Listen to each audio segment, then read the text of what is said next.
কুল্লু নাফসিন যায়িকাতুল মাউত, প্রতিটা প্রাণীকে মৃত্যুর স্বাদ গ্রহণ করতে হবে। রে বান্দা, মৃত্যু তো বরণ করতেই হবে। মৃত্যুবরণ করার আগে আগে যদি তুমি আল্লাহ তাআলার কাছে রুজু হইয়া নিজের জীবনের সবগুলো গুনাহ মাফ করায় নিতে পারো, তাইলে আল্লাহ তাআলা জান্নাত দিয়ে দিবে। আর যদি গুনাহ নিয়ে মারা যাও, গুনাহগার অবস্থায় যদি মারা যাও, তওবা যদি নসিব না হয়, তোমার জিন্দেগির মধ্যে কি হবে, কবরের মধ্যে কি হবে, হাসরের মধ্যে কি হবে, তুমি এটা কল্পনাও করতে পারবা না রে বান্দা। এজন্য বলতেছিলাম, দুনিয়াতে থাকা অবস্থায়, দুনিয়াতে থাইকা কোরআনে কারীমের যে আয়াত আসছে, আল্লাযী খালাকাল মাউতা ওয়াল হায়াতা লিয়াবলুয়াকুম আইয়ুকুম আহসানু আমালা। আল্লাহ বলেন, বান্দা, আমি আল্লাহ তাআলা মওত আগে সৃষ্টি করলাম।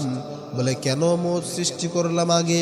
কয়, এত সুন্দর এক জীবন তোমাদেরকে আমি আল্লাহ তাআলা দিয়েছি, তোমার এই জিন্দেগির জীবনের মধ্যে তুমি পড়ে একটা সময় এমন চলে আসবে যে তুমি আমার মওত শব্দটাকেই ভুলে যাইবা। এজন্যই তো দেখেন, সম্পদ হইছে, গতকালকেও সে রাস্তার ফকির ছিল, কিন্তু আজকে তার সম্পদ হয়েছে, সে আল্লাহকে ভুলে গেছে। আল্লাহকে ভুলে গেছে। যে আল্লাহ তাআলা তাকে দরিদ্র থেকে ধনী বানাইছে, সেই আল্লাহকে সে মুহূর্তের মধ্যেই ভুলে গেছে। এত বড় নিয়ামত যে আল্লাহ তাআলা দিয়েছে, এই নিয়ামতের শুকর কদর সে করলো। লা ইন শাকারতুম লা আযীদান্নাকুম ওয়া লা ইন কাফারতুম ইন্না আযাবি লাশাদীদ। কত বড় মারাত্মক কথা! চিন্তা করছেন? চিন্তা করেছেন একবার? লা ইন শাকারতুম লা আযীদান্নাকুম। আল্লাহ বলেন, আমি আল্লাহ তাআলা নিয়ামতের শুকর যে আদায় করবে, লা আযীদান্নাকুম, তার নিয়ামতকে অবশ্যই বাড়িয়ে দিব। ওয়ালা ইন কাফারতুম ইন্না আযাবি লাশাদীদ। না শুকরি করবা, আযাব দিয়ে দিব। এজন্য আপনি দরিদ্র ছিলেন, ধনী হলেন, সব ভুলে গেছেন। সন্তানের মায়ায় পড়ে, স্ত্রীর ভালোবাসায়, মা বাবার জন্য, পরিবারের জন্য হালাল নাই, হারাম নাই, সুদ, ঘুষ, যেভাবে পারতেছেন সেভাবেই ইনকাম করতেছেন, যেভাবে আপনি পারতেছেন সেভাবেই। আপনার টাকাটা হালাল পন্থা আপনার কাছে আসলো না হারাম পন্থা আসলো, আপনি এটা চিন্তা করলেন। টাকা পাইলেও হইলো, আমার খাইতে পারলেই হলো। জিন্দেগি মানে মনে করছেন যে ভাত তরকারি? জিন্দেগি মানে কি সকালবেলা থেকে বিকাল পর্যন্ত আড্ডা দেওয়া, ঘোরাঘুরি, সকাল থেকে সন্ধ্যা পর্যন্ত নাচ গান, বেহায়া পড়া, বেপর্দার উৎসব নিয়ে, এটাই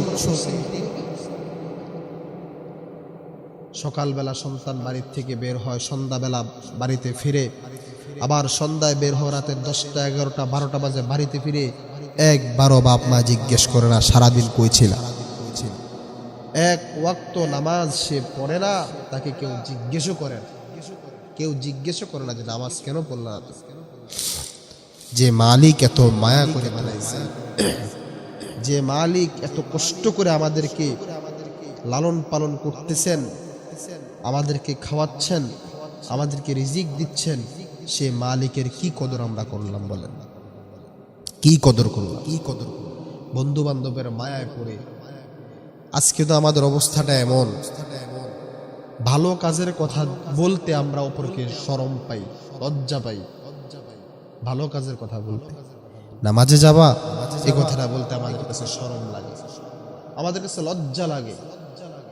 কিন্তু খেলতে যাবা, খেলা দেখতে যাবা, টিভি দেখতে যাবা, নাচ দেখতে যাবা, গান দেখতে যাবা, ভিন নারীর সাথে আমি এখন সম্পর্ক করতে যাব, তুমি কি যাবা? এই কথাগুলো বলতে আমাদের কাছে হারাম ও লজ্জা লাগে, শরমও লাগে না আমাদের কাছে। একজনে বসে বসে বিড়ি খায়, তাকে আমি ধমক দিলাম, ডাক দিলাম, এটা আমার কাছে লজ্জা লাগে, লজ্জা লাগে না। কিন্তু নামাজের কথা বলতে আমার কাছে লজ্জা লাগে।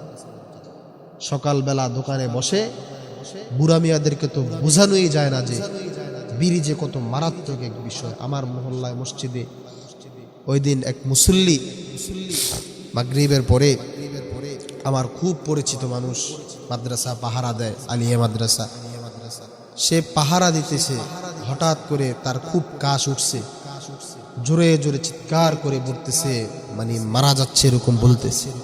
দৌড়ে আমি গেলাম, কি হলো?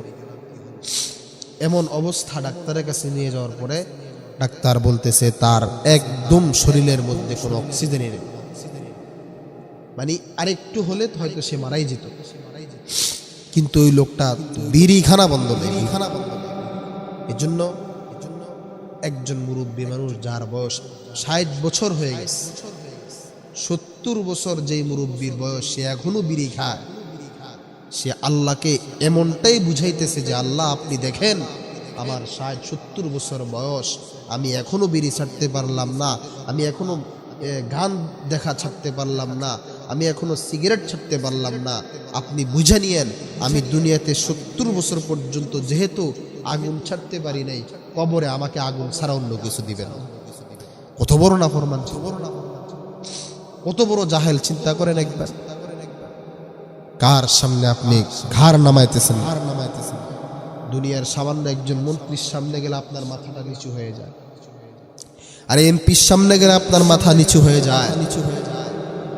7 আসমানের মালিক, 7 জমিনের মালিক, যিনি আমাকে বানালেন, আমাকে খাওয়াচ্ছেন, পড়াচ্ছেন, আমার সব চাহিদা পূরণ করতেছেন, সেই আল্লাহ পাক রব্বুল আলামিন এই মুহূর্তে রাতের 10টায়ও যদি কেউ ঘুমায়, 11টা, 12টা, 1টা, 2টা, 3টা, 4টা, 5টা, 6টা, 7টা, 5:45 গিয়ে আপনার ফজরের সময় হয়, এই মালিক যে 5:45 পর্যন্ত যদি কেউ ঘুমায়, তাহলে 7.5 ঘন্টা সময় ঘুমানোর পরে আল্লাহ তাআলা ডাকে, বান্দা আমি আল্লাহ তাআলার কুদরতি পায়ে 4টা রাকাতের মধ্যে 8টা সেজদা দে, 8টা সেজদা আমারে আমি আল্লাহ তাআলাকে দেব।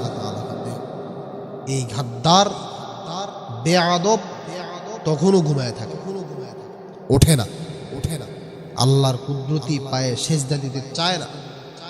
কত বড় বেয়াদব আপনি চিন্তা করেন, কত বড়, কত বড়।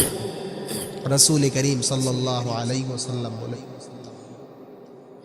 যে ফজরের নামাজ না পড়ে ঘুমায় থাকে সে একটা খবিশ। খবিশ চেনেন আপনারা? খবিশ কই থাকে? বাথরুমে থাকে। আমরা বাথরুমে যাওয়ার সময় দোয়া পড়ি, আল্লাহুম্মা ইন্নী আউযু বিকা মিনাল খুবুসি ওয়াল খাবাইস। খবিশ ওখানে থাকে। আল্লাহ রাসূল বলতেছেন যে নামাজ পড়ে না সে হচ্ছে খবিশ। তো খবিশ তুমি আবার ফেয়ার লাভলি মাখো কি জন্য? আহন অনেকের যদি আমরা বলি, কিরে নামাজ পড়স না কেন? পড়তাম না। কেন পড়বা না? ভালো লাগে না। কেন পড়বা না? প্যান্ট খারাপ।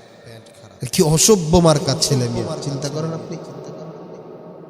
কি মানুষ সে, এত বড় দামরা একটা বেড়া, যে নামাজের কথা বললে সে বলে প্যান্ট ভালো না।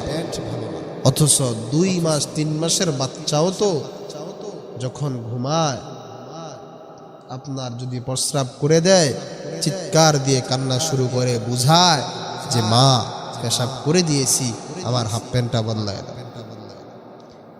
আমার শায়েখ এভাবেই বলেন যে আমার হাফ প্যান্ট বদলায় দাও, আমি মুতের গন্ধের মধ্যে আমি থাকতে পারতাম না, এই দুর্গন্ধের মধ্যে আমি থাকতে পারবো না।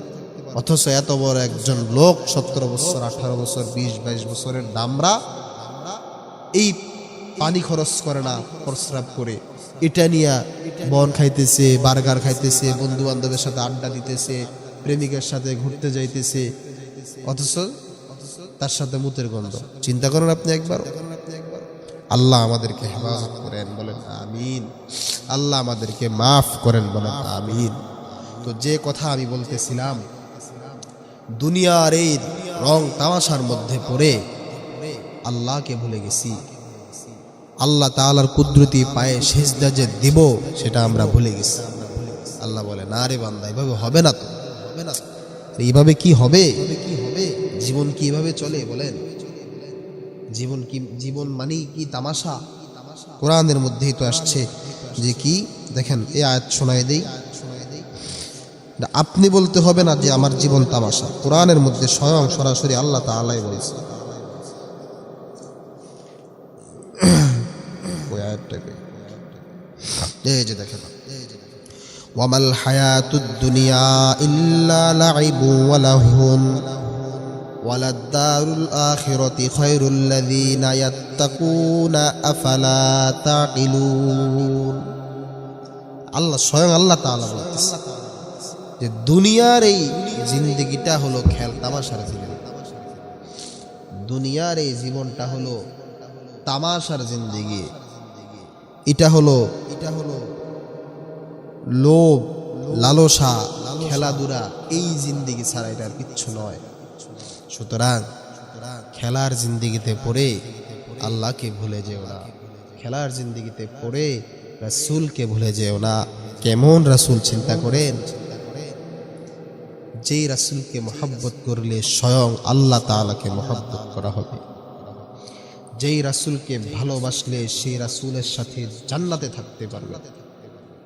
একবারও কি ভাবেন বান্দা, একবারও চিন্তা করেন। মান আহাব্বা সুন্নতি ফাকাদ আহাব্বানি, মান আহাব্বা সুন্নতি ফাকাদ আহাব্বানি ওয়া মান আহাব্বানি কানা মাই ফিল জান্নাহ।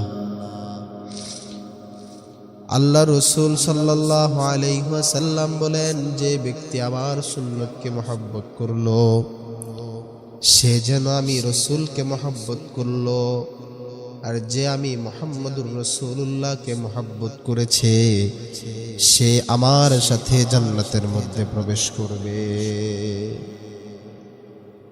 আমার নানাজান রহমতুল্লাহ আলাই শেখুল হাদিস আল্লামা আশরাফ আলী রহমতুল্লাহ আলাই বলেন, नक्श कदम नबी के है जन्नत के रास्ते, नक्श कदम नबी के है जन्नत के रास्ते, अल्लाह से मिलाते हैं सुन्नत के रास्ते। নবীর পদাঙ্ক অনুসরণ করা, নবী যেভাবে চলতে বলেছেন সেভাবে চলা, নবী যেভাবে তার সামাজিক জীবন পরিচালনা করেছেন সেইভাবে করা, নবী যেভাবে তার রাষ্ট্রীয় জীবন পরিচালনা করেছেন সেইভাবে করা, নবী যেভাবে তার পারিবারিক জীবন পরিচালনা করেছেন সেইভাবে করা। এই নবীর পদাঙ্ক অনুসরণ করার নাম হলো জান্নাতের সুন্নতের রাস্তা। আর যে এই রাস্তার মধ্যে ঢুকে যাবে সে জান্নাতে প্রবেশ করবে। নকশে কদম নবী কে হে জান্নাত কে রাস্তে, আল্লাহ সে মিলাতে হে সুন্নত কে রাস্তে। নবীর পদাঙ্ক অনুসরণ করলে জান্নাতে যাওয়া যাবে, আল্লাহর সাথে মিলাই দিবে সুন্নতের রাস্তা। सुकूने जहाँ तुम कहाँ ढूंढते हो, सुकूने जहाँ है नज़ामे मदीना। ए बंदरा, ए अल्लाहर पागलेरा, ए अल्लाहर गुलामेरा, सुकूने जहाँ तुम कहाँ ढूंढते हो, सुकूने जहाँ है निज़ामे मदीना। বিশ্বের শান্তি তোমরা কোথায় কোথায় তালাশ করো, বিশ্বের শান্তি তো আমেরিকায় পাওয়া যায় না, বিশ্বের শান্তি তো লন্ডনে পাওয়া যায় না, বিশ্বের শান্তি তো রাশিয়ায় পাওয়া যায় না, বিশ্বের শান্তি তো নিউমার্কে পাওয়া যায় না। বিশ্বের শান্তি একমাত্র পাওয়া যায় মদিনার ব্যবস্থাপনায়। এজন্য নিজের জীবনটাকে মদিনার তরিকায় চালাতে হবে। আল্লাহ রসুল যেভাবে চালাইতে বলছেন, সাহাবায়ে কেরাম যেভাবে খেলাফত প্রতিষ্ঠা করেছেন সেভাবেই করতে হবে। তাইলে দুনিয়ার মধ্যে ব্যক্তিগত জীবনে, পারিবারিক জীবনে, সামাজিক জীবনে শান্তি আর শান্তি থাকবে। এজন্যই বলতেছিলাম নিজের জীবনকে পরিবর্তন করতে হবে, নিজের জীবনের আমলের মধ্যে পরিবর্তন করতে হবে, ইখলাসের মধ্যে পরিবর্তন করতে হবে, তাকওয়ার মধ্যে পরিবর্তন করতে হবে, নিজের ঘরের মধ্যে পরিবর্তন করতে হবে। আর না হয় জিন্দিগিতে, আর না হয় দুনিয়ার মধ্যে চলা খুব কষ্টকর হয়ে যায়। গুনাহ করে নাই এমন কোনো মানুষ পৃথিবীতে আছে বলেন? গুনাহ নাই এরকম কোনো মানুষ পৃথিবীতে আছে? নাই। মানুষ গুনাহই করে। আমার যে পরিমাণ গুনাহ, আমি আমার গুনার কথাটাই আপনাদেরকে বলতেছি। আমার যে পরিমাণ গুনাহ, এই পরিমাণ গুনার কথা যদি আপনারা জানতেন এখানে বসতে দিতেন না। আমার গুনার খবর যদি আমার স্ত্রী জানতো সাথে ঘুমাইতে দিত না। আমার গুনার খবর যদি আমার মা জানতো মার কাছে থাকতে দিত না। আমার গুনার খবর যদি আমার আব্বা জানতেন, আমার আব্বা হায়াতে থাকা অবস্থায় আমার আব্বা আমাকে সন্তান বলে দাবি করতো না। এজন্য গুনাহ মুক্ত জিন্দেগি করত। জীবনে এমন কোনো মুহূর্ত বাকি নেই যে আমরা গুনাহ করি নাই। জীবনে এমন কোনো সময় যায় নাই যে সময়টা আমরা গুনাহ করি নাই। যত গুনাহ করি আমাদের কিন্তু বাঁচার একটা রাস্তা আছে। আল্লাহ তাআলা বলছেন, লা তাকনাতু মির রাহমাতিল্লাহ, বান্দা যত গুনাহই করো না কেন আমি আল্লাহ তাআলার রহমত থেকে নৈরাশ হয়ে যাব। আমি আল্লাহ তাআলার রহমতের ব্যাপারে নিরুপায় হয়ে যাব না। আল্লাহ তাআলা ঘুমায় না, সারা রাত আল্লাহ জেগে থাকে। কেন? লা তাখুযুহু সিনাতুন ওয়ালা নাওম। আল্লাহ তাআলা বলেন, লা তাখুযুহু সিনাতুন ওয়ালা নাওম। আমি আল্লাহ তাআলা ঘুমাই না, আমি আল্লাহর মধ্যে ঘুমের ভাবও নাই। বলে কেন? যদি আমি আল্লাহ তাআলা ঘুমায়া যাই, রাতের 3টা বাজে যদি তোমার ইস্তেঞ্জার হালত হয়, তখন তোমার চোখটা কে মেলে দিবে? আমি আল্লাহ তাআলা যদি ঘুমায়া যাই, ফজরের নামাজের পরে তোমার ফ্লাইট 2টা বাজে গাড়ি বলে রাখছো, ওই 2টা বাজে আমি আল্লাহ যদি ঘুমায় থাকি, তোমার চোখটা কে মেলে দিবে? এ বান্দা, গুনাহ করতে করতে জীবনটাকে নষ্ট করে ফেলেছ। হঠাৎ মনে হয়েছে যে আল্লাহ আর গুনাহ করব না, এবারের জন্য মাপ চাই। এইটা চিন্তা করে রাতের 3টা বাজে আমি আল্লাহ তাআলার কুদরতে পায়ে 2 রাকাত নামাজ পড়ে হাত তুলে চোখের পানি ছেড়ে কান্না শুরু করেছো বান্দা। তখন যদি আমি আল্লাহ ঘুমায় থাকি, তোমার এই তওবাটা কে কবুল করবে? সন্তান বড় অসুস্থ হয়ে গেছে, মার কাছে বলতেছে, মা আমি বেশি অসুস্থ, হয়তো বাঁচবো না। ও মা, জীবনের এই শেষ প্রান্তে এসে আমি তওবা করতে চাই, আমি তওবা করব গো মা, আপনি যান হুজুরকে ডেকে নিয়ে আসেন। মা চলে গেলেন হাসান বসরি রহমতুল্লাহ আলাইহির দরজার সামনে, যায় বলতেছে, হুজুর। বলে কে আপনি? আমি একজন মহিলা। কেন আসছেন? আমার ছেলেটা তওবা করতে চায়। কয় না, সম্ভব না, আপনার ছেলে তওবা করবে না। এত বুঝাইলাম যে রাস্তা থেকে ফিরে আসো, সে আসে না, এখন সে তওবা করবে না, তার চালাকি। কয় না হুজুর, আমার ছেলে বলছে যদি আপনি তওবা করা তার জন্য নসিব না হয়, আপনি তার জানাজাটা দিতে। হুজুর বলে, না আমি জানাজাও দিতে পারবো না। কয় কেন পারবেন না? কয় বেনামাজির জানাজা আমি পড়ি না। বহু মানুষ আল্লাহওয়ালারা এমন ছিল, বেনামাজির জানাজা তারা পড়তেন না, বেনামাজিদেরকে তারা কবরে নামাইতেন না।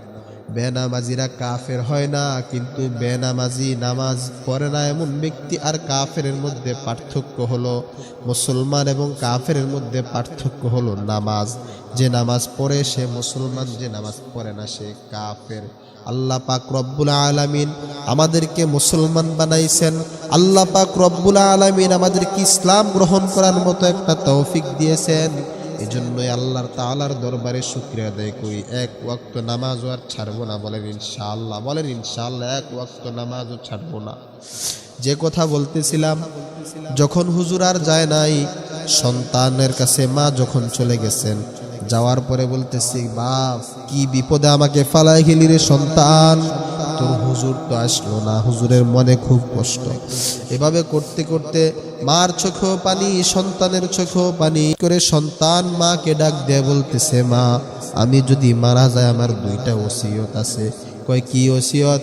এক নাম্বার ওসিয়ত হলো গো মা, আমি যখন মারা যাব আমার আপনি গোসলও দিবেন না, কাফনের কাপড়ও পরাবেন না। এলাকার দুইজন শক্তিশালী ব্যক্তি নিয়ে আমার পায়ের মধ্যে বড় দুইটা রশি দিয়ে বেঁধে আমাকে পুরা গ্রামের মধ্যে ছড়ায়া ছিটা, পুরা এলাকার মধ্যে আমাকে টানা হেসরা করবে আর মানুষকে বলবে আমি একটা নাফরমান গুনাহগার। আমাকে যদি কবরের মধ্যে দাফন করা হয় তাহলে ওই কবরের প্রত্যেকটা ভালো মানুষ আমার জন্য কষ্ট পাবে মা, আমাকে আপনি কাফনও পরাবেন না, দাফনও দিবেন না। দুই নাম্বার ওসিয়ত হলো আমি যখন মারা যাব আমার মৃত্যুর পরে আমাকে আপনি কোনো কবরস্থানে দাফন করবেন না। বলে কোথায় দাফন করব? আমার ঘরের বারান্দায় গর্ত খুঁড়ে ওই গর্তের মধ্যে আমাকে ফালায়া দিয়া ওই গর্তের মধ্যে আপনি মাটি দিয়া দিবেন। কেউ যদি আয়েশা জিজ্ঞেস করে এখানে কি, আপনি বলবেন আমার একটা সন্তান ছিল, যেই সন্তানটা আমার কথা আল্লাহ তাআলাকে মানে নাই, যেই সন্তানটা রাসূলকে মানে নাই, সে না মানার কারণে কুকুর হয়ে গেছে, জানোয়ার হয়ে গেছে, এই জন্য আমি তাকে এখানের মধ্যে ফেলে রাখছি। এটা বলে আপনি তাদেরকে বলবেন আমার এই কবরের মধ্যে যেন লাথি মারে। এভাবে বলতে বলতে সন্তান যখন মারা গেছে হঠাৎ করে দরজার মধ্যে আঘাত। কে আপনি? কয় আমি হাসান বস্তি। কি ব্যাপার হুজুর, আপনি তো আসবেন না বলেছেন, এখন কেন আসলেন? বলতেছে বোন, আমি যখন ঘুমায় গেলাম ঘুমের মধ্যে স্বপ্নে দেখতেছি আল্লাহ তাআলা আমাকে বলতেছে হাসান আমার একজন পেয়ারা বান্দা মারা গেছে, তুই কেন এখানে রইলি রে হাসান, যা তারে দাফন করে আ। আমি এজন্য আর থাকতে পারি নাই। এই বান্দা তওবা করছে করার মতো, এজন্যই তো আল্লাহ মাফ করে দিছে। চোখের পানি ফালাও, রাতের 3টা বাজে ঘুম থেকে ওঠো, চোখের পানি ফালায়া আল্লাহ তাআলার কুদরতি পায়ে 2 রাকাত নামাজ পড়ে আল্লাহর কাছে হাত উঠাও আর বলো আল্লাহ জীবনে এমন কোনো মুহূর্ত বাকি নাই গো আল্লাহ, গুনাহ করি নাই, এই গুনার সাগর মাথায় নিয়ে আল্লাহ তোমার শাহী দরবারে হাত উঠাইলাম, আয় আল্লাহ তওবা করতেছি আর গুনাহ করব না। জাহান্নামের আযাব সহ্য করতে পারবো না। ওই জাহান্নামের আযাব কত ভয়ঙ্কর, জাহান্নামের আযাব বলে কেমন ভয়ঙ্কর জাহান্নামের আযাব। জাহান্নামের গর্তটা এত লম্বা গর্ত, উপর থেকে যখন একজন জাহান্নামীকে ফালায়া দেওয়া হবে ওই জাহান্নামী যাইতে যাইতে যাইতে যাইতে 70,000 বছর সে নিচে যাবে, আবার 70,000 বছর পর্যন্ত এভাবে করে জাহান্নামের পাশ ধরে উঠতে উঠতে 70,000 বছর পর্যন্ত আইসা যখন এই মাত্র আর 1 বিগত বাকি আছে, এমন সময় যখন সে এই আর একটু পরে সে উপরে উঠতে পারবে, এমন সময় যখন সে অতিক্রম করবে হঠাৎ করে হাত পিছলা সে একদম নিচে পড়ে যাবে, আবার 70 বছরে সে নিচে চলে যাবে। এরে আল্লাহর বান্দা, জাহান্নাম বড় ভয়ঙ্কর। আম্মা জান আয়েশা রাদিয়াল্লাহু তাআলা আনহা একবার রাত্রিবেলা আরো কিছু মহিলাদেরকে নিয়ে বসে বসে কান্না করতেছে। হাবিবুল্লাহ মুহাম্মদুর রাসূলুল্লাহ সাল্লাল্লাহু আলাইহি ওয়াসাল্লাম আয়েশা বলতেছে কি ব্যাপার, কান্না কেন করতেছ? কয় ইয়া রাসূলুল্লাহ আমরা জাহান্নামের ভয়ে কান্না করতেছি, আমরা দোজখের আযাবের ভয়ে কান্না করতেছি। ওগো আল্লাহর নবী আপনার কাছে আমাদের জানতে মনে চায় হাসরের ওই কঠিন মুহূর্তে আপনি কি আমাদেরকে ভুলে যাবেন নাকি? আল্লাহর নবী সাল্লাল্লাহু আলাইহি ওয়াসাল্লাম বলেন আয়েশা হাসরের ময়দানে 3 অবস্থা এমন হবে যেই 3 অবস্থায় কেউ কাহারো কথা মনে রাখবে না। কয় 3টা অবস্থা কি? সংক্ষেপে বলতেছি। 1 নাম্বার হলো আল্লাহ পাক রব্বুল আলামিন ওই সময়ে মানুষকে মানুষের কাছ থেকে ভুলায় দিবে। 1 নাম্বার যখন আল্লাহ তাআলা আমলনামা বিতরণ করবেন, সমস্ত মানুষ পেরেশান, আমলনামা ডান হাতে আসে নাকি বাম হাতের মধ্যে আসে? যদি ডান হাতে আসে তাইলে কপাল বড় ভালো, জান্নাতের মধ্যে যাওয়া যাবে, আর যদি বাম হাতের মধ্যে আসে তাইলে কপালটা বড় খারাপ, জাহান্নামের মধ্যে যাইতে হবে। 2 নাম্বার সময় যখন আমলনামাকে মিজানের পাল্লায় উঠানো হবে, মিজানের পাল্লায় যখন আমলনামাকে উঠানো হবে, ওজন যখন দিবে, যখন যার নেকের পাল্লা ভারী হবে সে জান্নাতে, আর যার গুনাহের পাল্লা ভারী হবে সে জাহান্নামে চলে যাবে। তখন মানুষ খুব পেরেশান থাকবে। 3 নাম্বার সময় যখন ফুলসিরাতের ফুল পার হবে, কারণ ফুলসিরাতের পোলের নিচেই হলো জাহান্নাম। এটার গোড়ায় যখন কেউ যাবে, যদি সে জান্নাতি হয় বিদ্যুতের মতো সে পার হয়ে যাবে, আর যদি জাহান্নামী হয় তাইলে কাটিয়া জাহান্নামের মধ্যে পড়ে যাবে। এজন্য জীবন পরিবর্তন করতে হবে। জাহান্নামের ভয়, জান্নাতের আশায় আল্লাহ তাআলার কাছে মাপ চাইতে হবে। আর না হয় দুনিয়াতে এই সুখ শান্তির জিন্দেগি কবরের মধ্যে একটা মাত্র ফিডা খাওয়ার পরে আপনি সব ভুলে যান। 60 বছর সন্তানের জন্য কষ্ট করেছে, 70 বছর সন্তানের আশায়, সন্তানের সুখের জন্য নিজের শরীরের রক্তকে পানি করে ফেলেছেন, এত কষ্ট করেছেন। জীবনের শেষ মুহূর্তে আইসা এমন অবস্থা হয়েছে সন্তান আপনার জানাজাটা পড়তে পারে। এমন হয় না? বলেন। সন্তানের জন্য বিল্ডিং তৈরি করলেন, সন্তানের জন্য ঘর তৈরি করলেন, টাইলস লাগাইলেন, অট্টালিকা তৈরি করলেন, সন্তানকে দিনই শিক্ষা দিলেন না। এই সন্তান আপনার কোনো কাজে আসবে না, এই সন্তান আপনার কোনো কাজেই আসবে না। এজন্য সাবধান, জীবনকে পরিবর্তন করেন। সন্তানের আশায় পড়ে আল্লাহকে ভুলে যাবেন না, সন্তানের সুখে পড়ে আল্লাহকে ভুলে যাবেন না। কারণ আল্লাহ বড় আদর করে বানাইছেন, বড় মায়া করে বানাইছেন। মনে করেন আপনার ঘরে আপনি সন্তানের আশায়, সন্তানের মা একটা টিভি নিয়ে আসলেন। মা বাবার কথা, বাপ মার কথা মতো সন্তান চলাফেরা করে না, এমন আমরা অনেক সময় শুনি যে মা বাবার কথা মতো সন্তান কি করে না, চলাফেরা করে। এজন্য বলতেছিলাম, জীবনে যাই করেন সন্তানকে দ্বীনি শিক্ষা দিবেন, জীবনে যাই করেন সন্তানকে দ্বীনি শিক্ষা দিবেন। আর না হয় জীবনটাই বরবাদ হয়ে যাবে। এখন তো অনেকের প্রশ্ন, হুজুর ছেলে মেয়ে কথা শুনে না, ছেলে মেয়ে আমলের কথা বললে গায়ে লাগায় না, নামাজের কথা বললে গায়ে লাগায় না। কেমনে লাগাবে বলেন? আপনার ছেলে আপনার কথা কিভাবে শুনবে বলেন? আপনি তার বাবা হিসাবে সন্তানের কোন দায়িত্বটা আপনি পালন করেছেন বলেন? আপনি সন্তানের কোন দায়িত্বটা পালন করেছেন?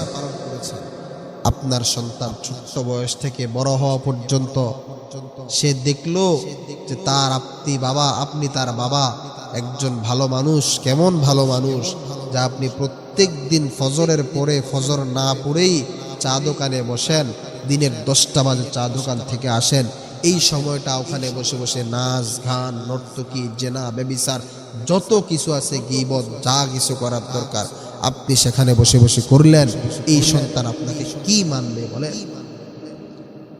ওখানে যাওয়ার পরে একটা কথা এমন নাই যে আপনি প্রত্যেকটা কথায় গালি দেন, গালি ছাড়া আপনার মুখ থেকে কথা আসে না। এই সন্তান আপনাকে কি মানবে বলেন?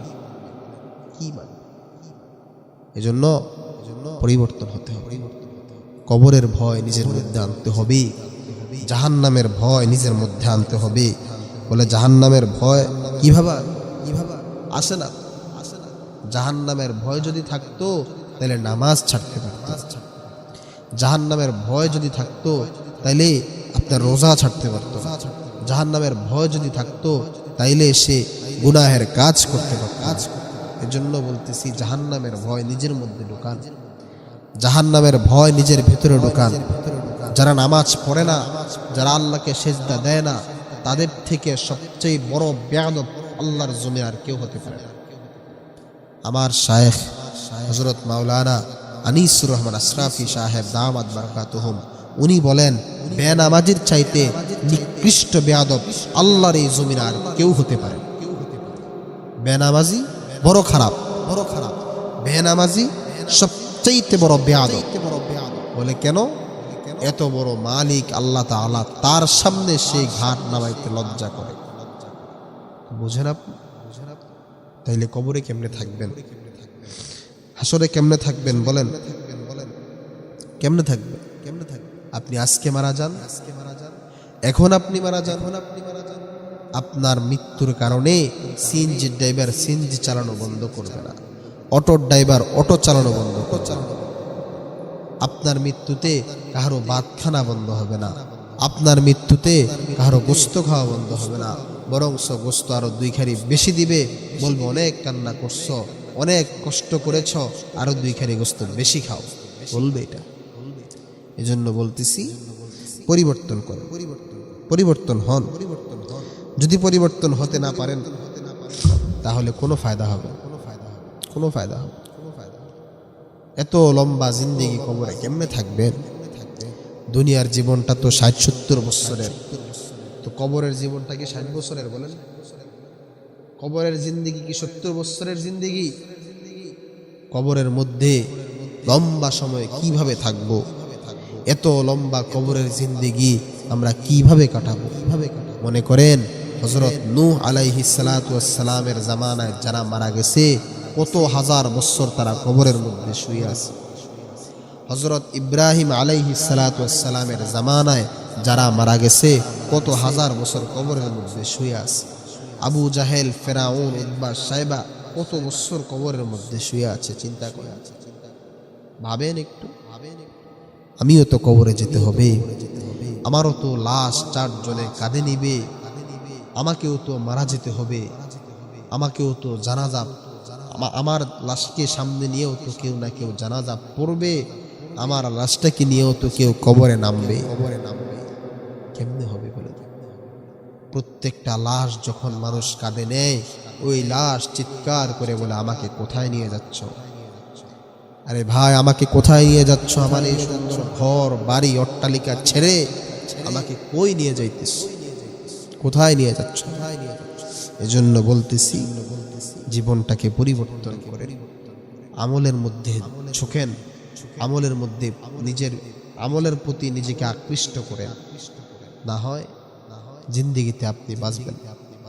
হাসরের ময়দানের ধরা বড় কঠিন ধরা, হাসরের ময়দানের শাস্তি সাজা বড় কঠিন সাজা। আল্লাহ পাক রব্বুল আলামিন আমাদেরকে হেফাজত করেন, বলেন আমিন।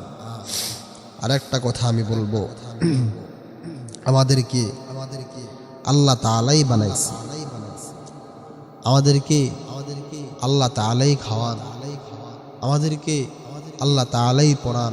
এজন্য নিজের জীবনকে যদি বিলীন করে দিতে হয়, আমরা একমাত্র আল্লাহর জন্য নিজের জীবনকে বিলীন করব। পারবো তো ইনশাআল্লাহ। আল্লাহ তাআলা যদি আল্লাহর জন্য, ইসলামের জন্য, ইসলামকে টিকিয়ে রাখার জন্য জিহাদের কথা আসে, আমরা যেতে প্রস্তুত আছি তো ইনশাআল্লাহ। যদি জীবনটা বিলাতে চাও, যদি রক্ত ঝরাতে চাও, যদি জীবনটা বিলাতে চাও, যদি রক্ত ঝরাতে চাও, দিনের পথে খোদার রাহে, দিনের পথে খোদার রাহে জীবনকে বিলিয়ে দাও। যদি জীবনটা বিলাতে চাও, যদি রক্ত ঝরাতে চাও, যদি জীবনটা বিলাতে চাও, যদি রক্ত ঝরাতে চাও। এই মৃত্যুর নাম হয় যে শহীদ, বাঁচলে হয় গাজী। এই পথে মরলে মহান প্রভু আল্লাহ থাকেন রাজি। এই মৃত্যুর নাম হয় যে শহীদ, বাঁচলে হয় গাজী। এ পথে মরলে মহান প্রভু আল্লাহ থাকেন রাজি। এই জীবনের বিনিময়ে জান্নাতে ক্রয় করে নাও। যদি জীবনটা বিলাতে চাও, যদি রক্ত ঝরাতে চাও, যদি জীবনটা বিলাতে চাও, যদি রক্ত ঝরাতে চাও। আমাদের জীবন, আমাদের মরণ সব হবে একমাত্র আল্লাহর জন্য, আল্লাহর জন্য, ইসলামের জন্য, রাসূলের ইজ্জত হেফাজতের জন্য। যদি আমাদের জীবনকে বিলীন করতে হয়, আমরা প্রস্তুত আছি তো ইনশাআল্লাহ?